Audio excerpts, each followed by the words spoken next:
So Well, good. welcome Thank you. to the third year of the Independent Accountability Panel's review of the Energy Charter disclosures. In starting the meeting, I'd like to acknowledge the traditional custodians of country throughout Australia and their connections to land, sea and community.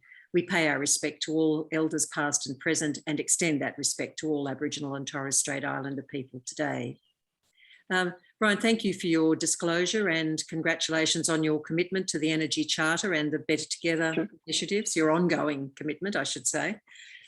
So you know Cassandra Goldie from ACOS and Andrew Cassandra. EUAA. Andrew.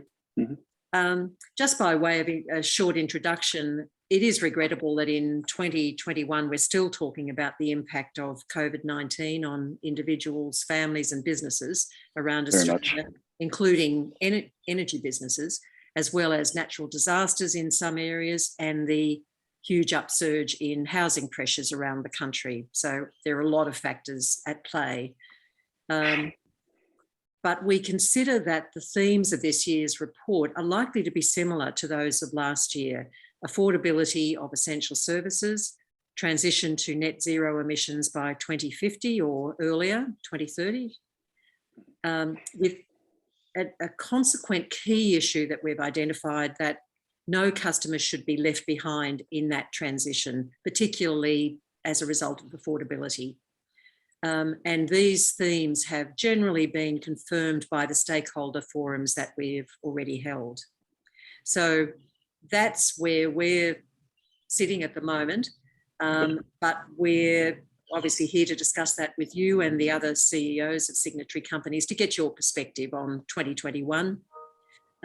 We have some questions for you, but perhaps if I could ask you to highlight key points in your disclosure, and then we'll open it up for discussion.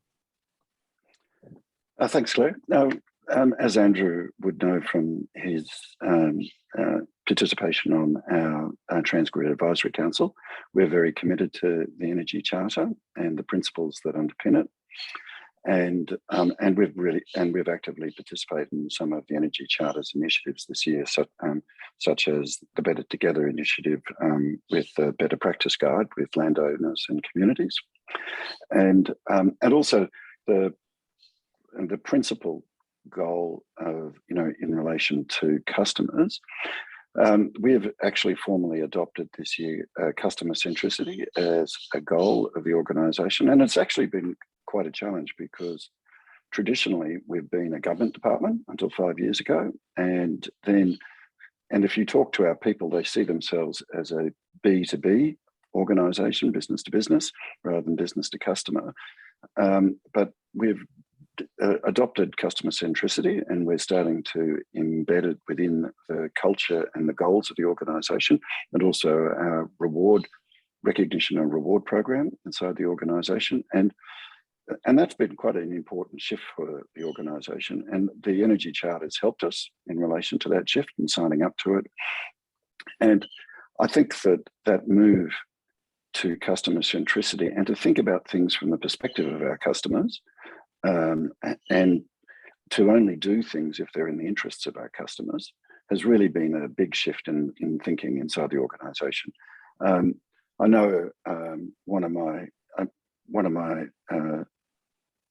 colleagues who's come onto the line a bit late, Sophie's an engineer, and so I hope she won't take this wrong, in the wrong vein, but it was a very engineering driven organisation, and now we try to think about things as, will this ultimately benefit customers, the people of New South Wales and the ACT. And Andrew's probably heard that quite frequently on the TAC. And also, one of the advantages of the TAC is that our Transgrid Advisory Council is that it's become a much more nuanced discussion, and one that we've come to accept, which is it's also about ensuring equity amongst customers, particularly the cost of the transition, which is our biggest challenge, and also to ensure that only the costs that are necessary are borne by our customers through that process. So So they're probably the introductory comments I wanted to mention, Claire, just in relation to the role of the Energy Charter in our organisation and the importance of it to us. Thank you. That's very helpful. Andrew, would you like to start? Thanks, Claire, and thanks, Brian and others. Hope to see you in person one day very soon. Brian, as interim CEO now, but also you've been a leader inside Transgrid for a while. And you talk about it's transitioning a traditional engineering organisation to something that's very much more customer centric, and recognising you have customers, I think, is a really important step. Are you able just to sort of embellish a bit more on the actual internal journey? I mean, I sit on the TAC and I walk past the internal journey that's going on, but don't actually get to see it that much. Can you sort of embellish on what are some of the things that and some of the challenges in that journey so far? Yeah, certainly, and it's a good question, and thank you for it, Andrew. And given the cultural change that the organisation has had to go through, and the fact that the mums and dads and the small businesses that are who we supply energy to, we don't immediately interface with them. It has been quite a journey to be able to bring the customer into our discussions. And, you know, we've very early on adopted the approach that we would look at things from the perspective of the customer. And if it wasn't in the interests of customers, for example, it could be in Transgrid's interest, but it wasn't in the interest of customers, we wouldn't do it. So everything that we do is determined through that lens. And to be able to bring that customer into the room and to have the customer as part of the conversation has actually been quite a challenge, because the whole organisation has been set up from an engineering perspective. It's been set up from a government perspective, and it carries with it through the way it does things internally, its documentation, its processes, and everything like that. It carries the momentum with it, and so to be able to actually introduce a new way of thinking about things, we're only partway through it. We certainly haven't completed it. We've just this year, so our reward, short-term incentive system, we've introduced customers into that.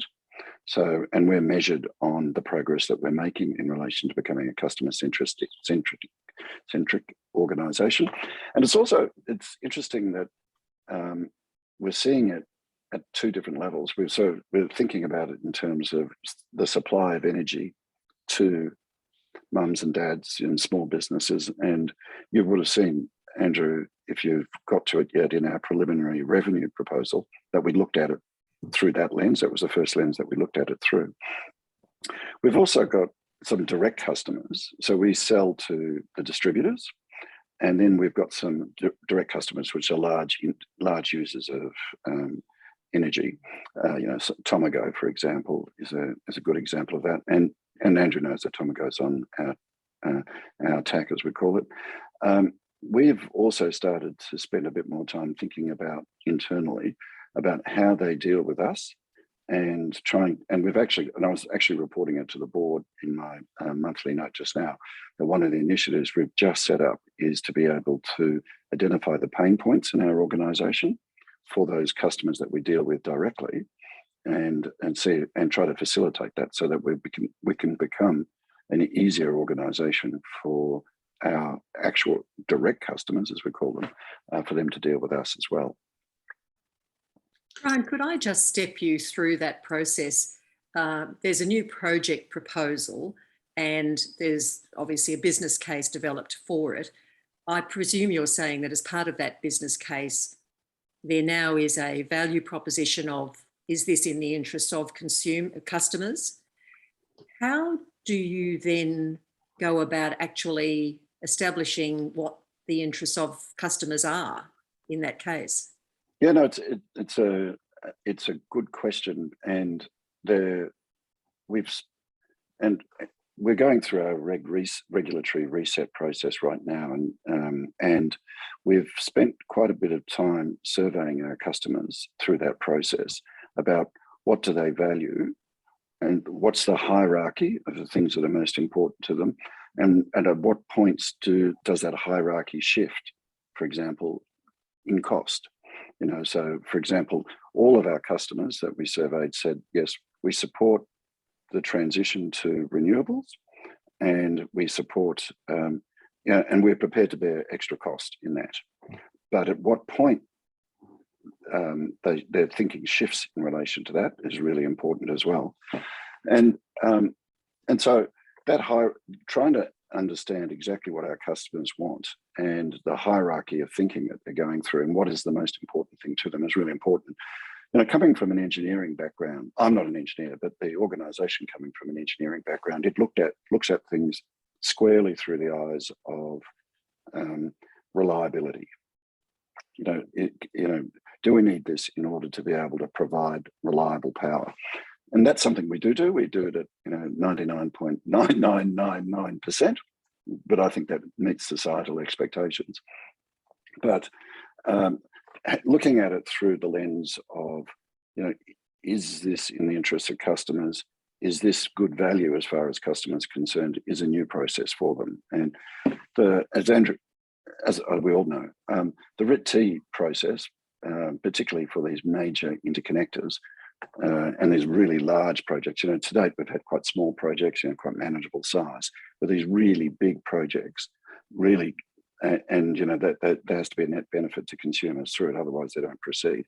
That really forces people to think about, will consumers benefit from the construction of this particular project? So there have been some of the ways that we've been trying to address that issue internally, and the progress that we've been making in it. But at the end of the day, as I said, if it's not in the interest of consumers, it won't proceed. But as I said, there's a hierarchy of thinking about what because I think consumers want power, so they want it reliably, they want it affordably, and they want it to be able to be delivered in a safe manner. So and then of course they're all in support of the energy transition right now, decarbonisation. Brian, you waded into large transmission, and there's a lot more to come. And there's a quote in your disclosure: the ISP will disproportionately impact landowners and regional communities. And I think, and the fact that you've put in place an Officer of Landowner and Community Advocate, Rod Stowe, yeah. And he did his first assessment, and it wasn't particularly complimentary. There was some holes. So there's a big discussion around basically a whole new group of customers / stakeholders that you need to deal with. And so the transition of your business being from a network manager to a network builder is happening very quickly.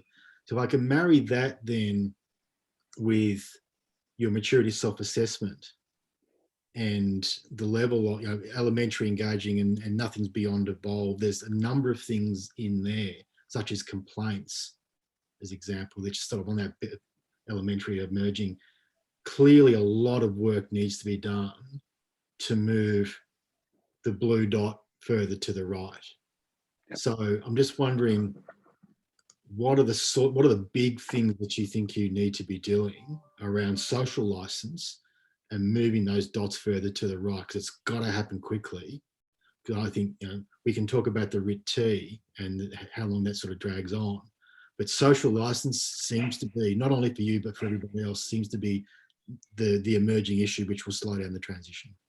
Yeah, it's you've really touched on a really very, very important point, and it's in a sense new, because transmission that we built before was relatively small, and and would often be just augmenting our existing infrastructure, and so the easements were there, and the landowners had become used to us going on to maintain these structures, so to augment it wasn't a particularly controversial exercise.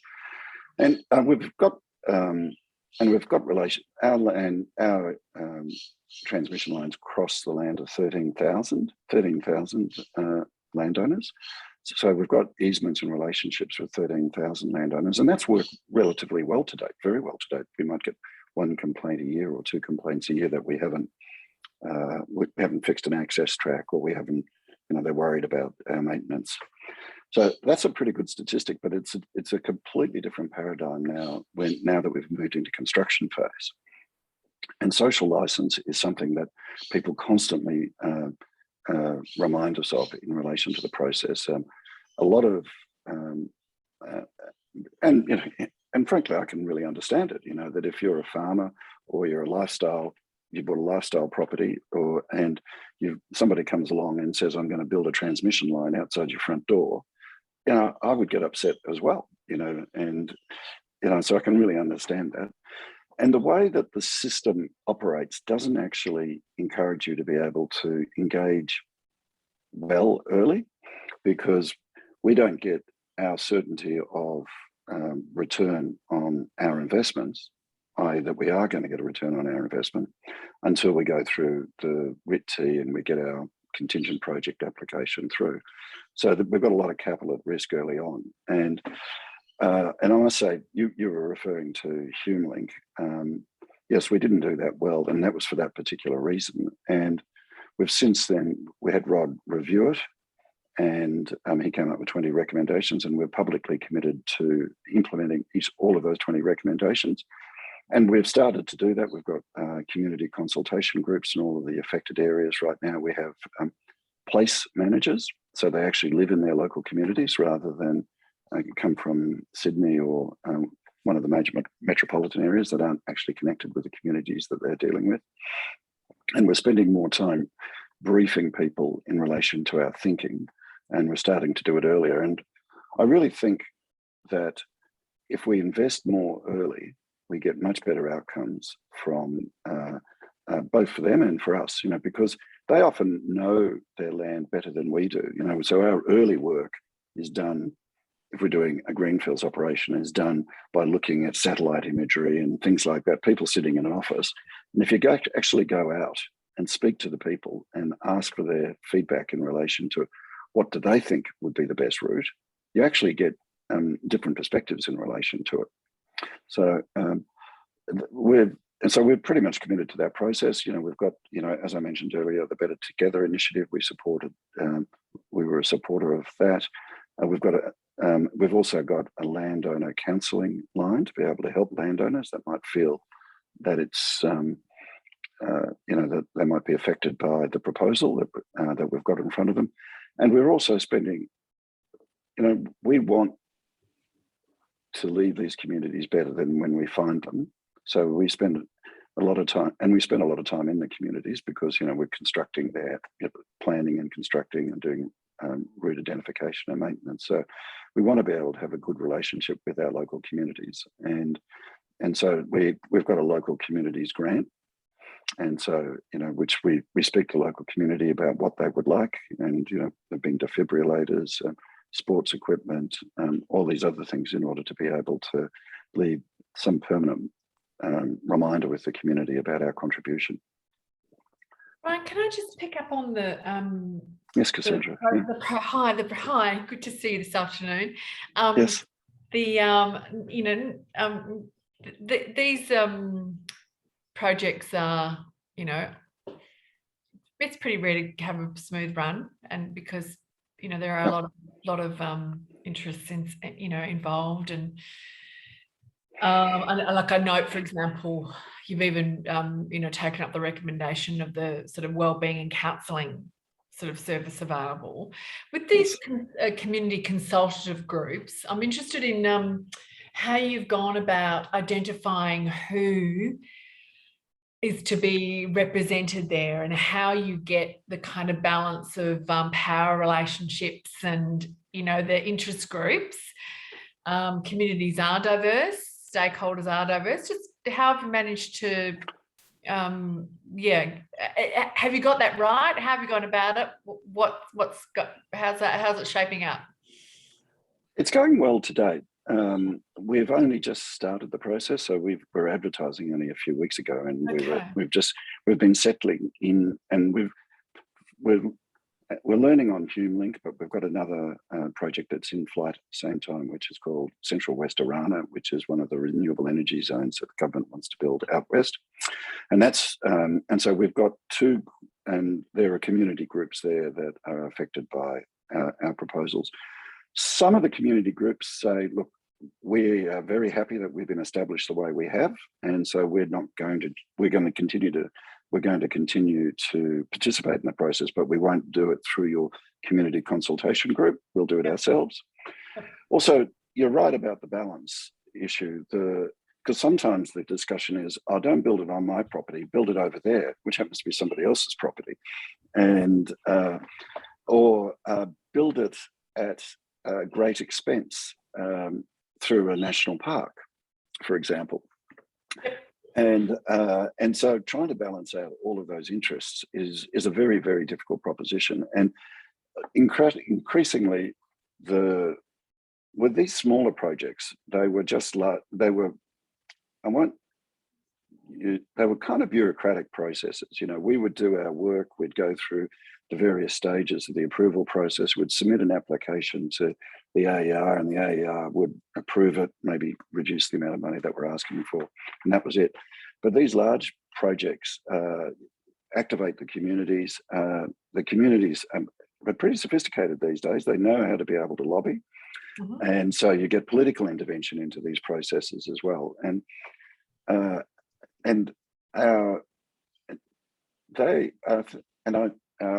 political masters are reluctant to be drawn into it, because then they might have to make decisions that cost consumers, but are to the benefit of local communities, which is something I don't think they really want to be seen to be doing. And so their primary interest is to be able to make sure that we've got really solid processes in place to be able to engage with the community. And so that when people rig them up and complain, they say, well, have you spoken to the landowner advocate? And if the person says, no, I haven't, then they say, well, look, I suggest you go through the Transgrid processes. You know, Rod Stowe is an independent outside expert with a very strong consumer track record who will review your case. And so they're primarily interested to be able to make sure we've got an independent, robust process. They don't want to get drawn into it. Yeah. Yep. No, just how you manage, on the one hand, it just being an exercise in silencing the loudest voices, which is a different process to actually genuinely having appropriate interest represented. So you're designing something that's really going to improve the outcome. Yep. And that's always the challenge in these things, and they're becoming and it'll be a constant feature of these, because we've got HumeLink, which is joining Snowy 2 to the grid, and that's very controversial because HumeLink itself doesn't run through any national parks, but Snowy has to get its energy to us, and then we'll take it, and so it's actually got to go through a national park, and that's very, very controversial as well. And so you've got and this balancing act that which we haven't seen in transmission before. It's a new factor. Potential for a lock the gate kind of movement here, Brian. Yeah. Is that real, do you think? Yes, I think so. We've got there's an alliance of farmers in the CWO res route, which is agricultural land, which their proposition is that we shouldn't be building transmission through prime agricultural land. So that is an issue, and we're looking really hard with the New South Wales government at alternative routes to be able to meet that. But there is that possibility, and certainly in the early days of HumeLink, there were people were rack off Transgrid signs on their gates and things like that. So I think if you just engage in proper community consultation and they feel they're being heard, and that you're not actually coming to the process with a decision. In fact, one of my colleagues, Craig Stellan, who I think some of you might have met, Craig actually he says to the communities when he looks after our major projects, he says to the communities, we've got to get from point A to point B. Have you got any suggestions about the best way of us being able to do it? Rather than often their first interaction with us is when we bring out a map and say, we're going from point A to point B, and this is the route. And then, so they immediately think after that, oh, consultation is just hollow, it's just a process that they're going through, they're not really listening to us. So in my mind, I think there's a lot of merit to being able to actually engage really early in the piece and get that on the ground, insightful perspective before we actually commit ourselves to anything. Well, that's certainly point A to point B was the old days approach, wasn't it? We're coming through and we've decided the route and yes. Yeah. But just on the community, I know we're hammering the community consultation a bit, but it has been raised by stakeholder forums. And the fact is that I agree that often community groups are more quite sophisticated these days, and but that's not their full-time job. And it can be very wearing. One of the representatives of the Farmers Federation said, this is a third or fourth issue for us. It's a big issue, but there are lots of other things going on. So does Transgrid or other companies actually offer any support for community groups in terms of their advocacy rather than on a more material basis? I think we've, in the past, particularly with Hume Lincoln CWO Res, we've actually convened a number of the town hall meetings to give people the opportunity to be able to express their views. So instead of just writing to us, we can have some face-to-face. And we've actually had the people that are responsible for route selection and are responsible for our major projects go along to those meetings so that they can actually hear the people whose lives that they're affecting. And I think it's important to be able to walk in their shoes and to hear from their perspective. It's not a office bound in Sydney, you're affecting somebody's life 1,000 kilometres away. Yes. I think you've got to face up to it and go and listen to what they're saying and take it into account. And it's really interesting that when you actually go through that process, how that influences your thinking about your approach to the issue. It really does. As soon as you have human contact, the dynamic changes quite dramatically. And I think that's a really important element to it. So actually getting our people to go out into the field, the decision makers to go out into the field and to meet affected landowners is, I think, being one of the ways we've tried to really understand their issues early, rather than just go through, them letter writing us and we write back and they write to us, we write back. And just to go out there and see it and feel it and understand it. That's very much part of the customer-centric approach, absolutely. Yep. And that's a real change if that's the way you're doing it. Yeah, and it's really powerful, I think, at a previous place where I worked, where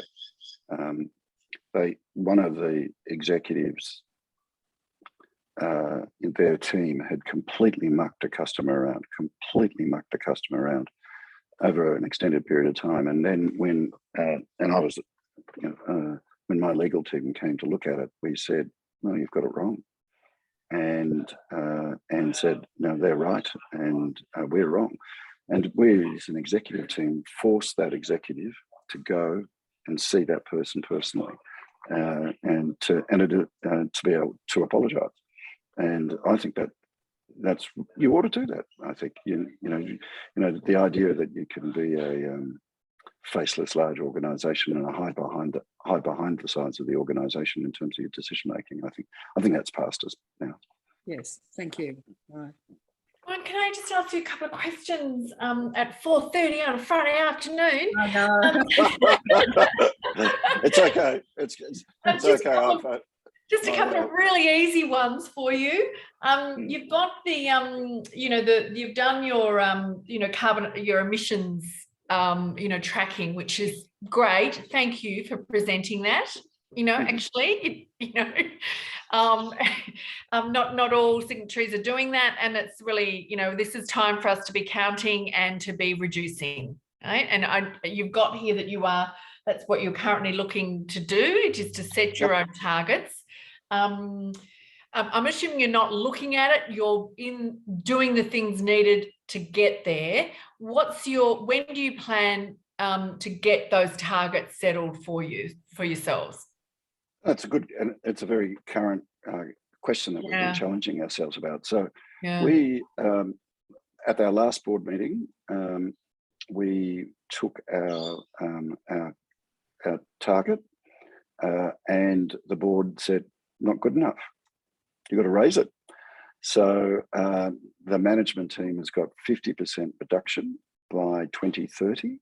And so we're taking that back to the next board. And it's really interesting, actually, when that dynamic occurred, because we've got a large number of ESG-driven investors. ESG is really important to them, and for example, they drove us to sign up to GRESB and to be able to submit to GRESB, and so we've got 2 Canadian pension funds, we've got a Middle Eastern fund, we've got Spark Infrastructure, which is listed, and then we've got the Utilities Trust of Australia, which is the industry super funds. And for the 2 Canadians and the industry super funds in particular, those issues are really important. And so their representatives of the board just said, we came in with 35%, and they said, we think you can challenge yourself harder. So, and frankly, I agree with them. The marginal cost for us, we're doing the costings now, the marginal cost to be able to achieve a 50% reduction is virtually nothing. It's virtually nothing. It's something that could have been easily done a long time ago, in my opinion.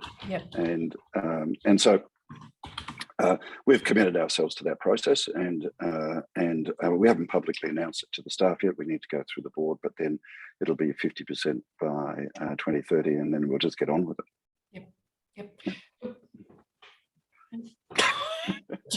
Well, we've all got to, don't we? Because it's not actually optional. No, it's not. It's not. And so, we will do our best in this part of a much bigger process to support, the best of the leadership that we're seeing from the signatories on this one. It's really serious and it really matters. You've got here that you want to be a leader in the energy transition. So I'm encouraging you to remember your board, in the boardroom. That's what you're aiming for. And then to be a real leader, I think will require a good, sharp understanding of the equity issues. Otherwise, it's going to be ugly. Can you give us your view of what the highest, order equity issues are, and what role you think you should be playing in dealing with them? Look, it's a really, and that's a really important issue. I think, I think everybody accepts the transition's got to occur and it's going to come with a cost. And then the issue is how you're going to distribute that cost across society and which way you're going to do it. And there are a lot of people out there that can't make the transition. They can't afford it. They live in rental accommodation. They can't afford to be able to engage in the extra insulation or putting in energy efficient equipment and things like that.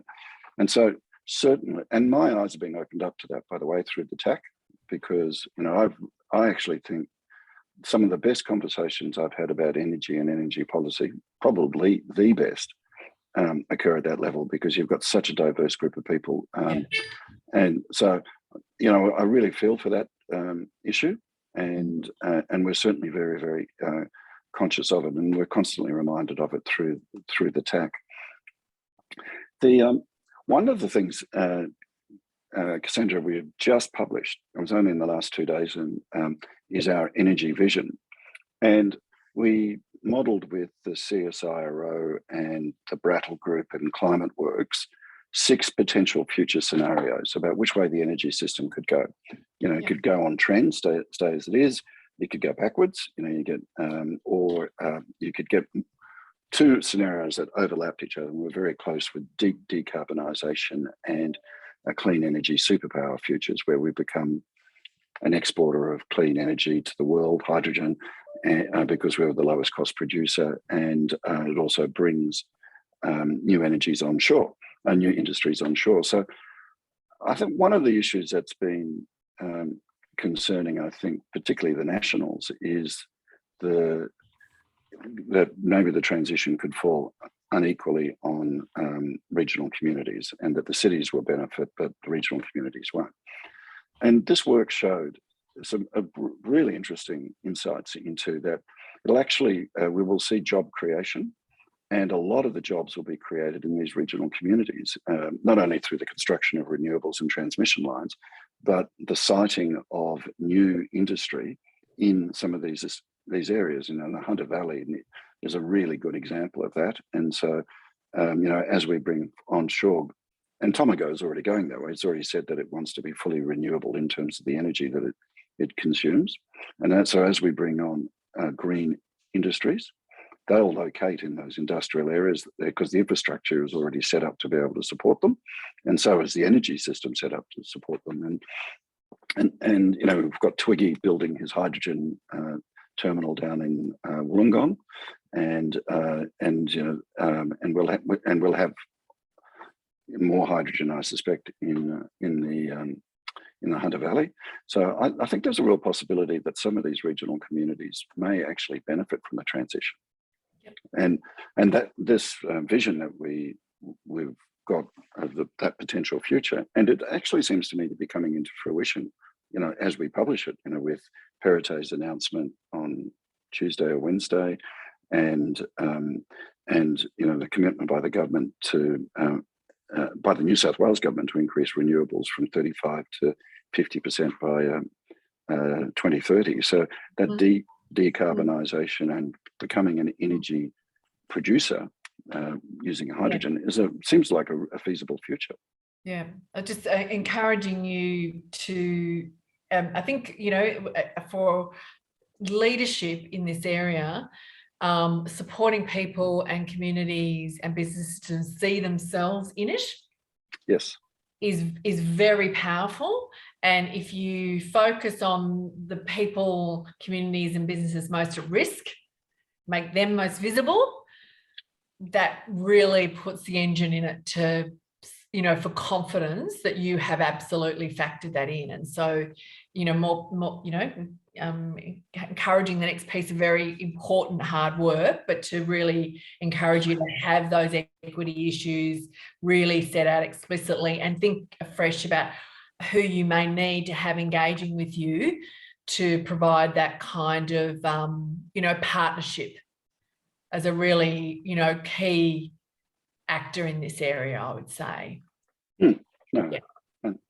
I think that's the next nuance in the debate. I think is, you know, now that we're committed to it, you know, how are we going to share the cost of it? You know, capital will move. You know, the market will do its thing. It's the people who are not a part of that. And you've named, for example, you know, renters. You can see, right? That's as an example of at the household individual level, and of course people who can't see their job in it yet. Yeah. Do you say you can? Yep. Yep. Yes, Brian, I was just going to follow up by saying, look, we know we're looking at obviously the signatory disclosures, but we know that these problems are so massive, they're not going to be resolved just by the industry alone. So I wondered, from your perspective, what does Transgrid as a company need from other players, and what does the industry as a whole need, and who are the other players and what do you need from them? Yeah, so that's a very good question as well. I think for me, the education process through our advisory council is really vital, because I've expanded it out so I bring more of our executives to the discussion these days, so that not only can the council members see them, but also my executives can hear from them as well, because I think, as I said, I think it is a really good discussion. And so I think that what we probably need as an organisation is to be able to spend more time understanding these issues. The transition is going to occur, and we are going to be part of that transition. There's no doubt about it. And I think we need to be able to spend some of our time not so much focusing on the role that we're going to play in the transmission, the big build that we're going to do, but we also need to understand it in terms of what the transition actually means to the broader community, and use the opportunity of the learnings that we get from the TAC to be able to feed that back into other discussions that we have.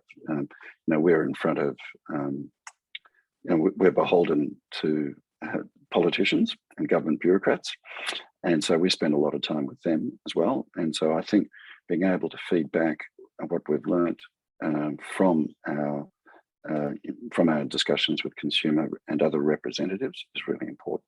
And so it just doesn't stop with us. And also I think the Energy Charter has a really important role to be able to play in that process as well. And I think you guys are starting to, broaden that debate. So, the discussion that we've had today about, regional communities and others that are going to be affected by the transition, it really shows that there's a role for the Charter and its members to be able to go along on that journey. That's certainly where we see the absolutely, Charter and our panel and our work contributing as well to try and broaden that perspective and the debate. Yep. Andrew, Cass, any further questions? We're rapidly running out of time. No, Not for me at this stage, Andrew. There's lots of challenges ahead of us all, Brian. Transgrid is in the middle of the transition from a transmission point of view. So I think your challenges are probably going to be greater than many others, particularly over the next 10 years or so. I think you've got to keep moving, as you talked about, moving more to have those face-to-face conversations, broaden the view, and spend the more. I think the investment in time up front, yes, it'll cost more, but I think you realise that in the end you get a far better result by investing up front. Absolutely. I would say I wouldn't, and I know it's difficult to sort of think about it in the terms of the RIT-T process, but I think that investment in time earlier on, let's call it risk capital. It's not that risky really, because you're protecting reputation as well as future investments. So yeah, I agree entirely with you. I think we've tended to see it as capital at risk in relation to a particular project, but we really ought to be seeing about it investment in our brand and our reputation generally. If it goes, and when you do it well, it really is. It really works. So we, and Andrew, I mentioned this to you previously, we've just completed a project where we ran a cable, high voltage cable from Rookwood right into the inner city and through some of the most densely populated parts of Sydney, the inner west. And we did it and we did it underground, not underground, we cut open a pit, and we did it through their roads. So not only were we there being very disruptive, but the very roads that they used to get in and out of their houses, we were right in front of them building this thing. And we had really good community engagement. That was virtually no complaints in that whole process. So when you do it well, and you leave these communities, with a better reputation than when you started. Yes, that's powering Sydney's future. Those were the days when projects only cost 250 million, Brian. Yeah, now they've got an extra zero. Yeah. Thank you. All right. Look, are there any other comments you'd like to make, Brian, before we finish? No, not at all. Other than that, if anybody would ever, I've got an open door, so to speak, metaphorically. And so please, if you ever had any concerns, any of you, just give me a call. I'm always available. Thank you. And just on your energy vision, is that a public document that we can Yes, and I could get it sent to you. Great. I'll get it sent to you all Great. because it's actually a really wonderful piece of work. Where, you know, it's science-based, it's fact-based, it's not about rhetoric or lumps of coal or anything like that. It's the real deal, and they've done a great job, really great job. So I'll get it sent to you. Thank you. We shamelessly plagiarise anything that we can, and we're looking for things that are able to be replicated across the industry and that we can use in our report. So that'll be very helpful. So thank you very much to you and Sophie and Bronwyn and Cameron for your time today. Our report will be published in due course, of course, and then we'll talk to you after that. So okay, thank you very much. Today. Have a good weekend, everybody. Thank Cheers. you. Good speaking. Bye. Bye, Brian. Bye. Bye. Thanks all. Bye.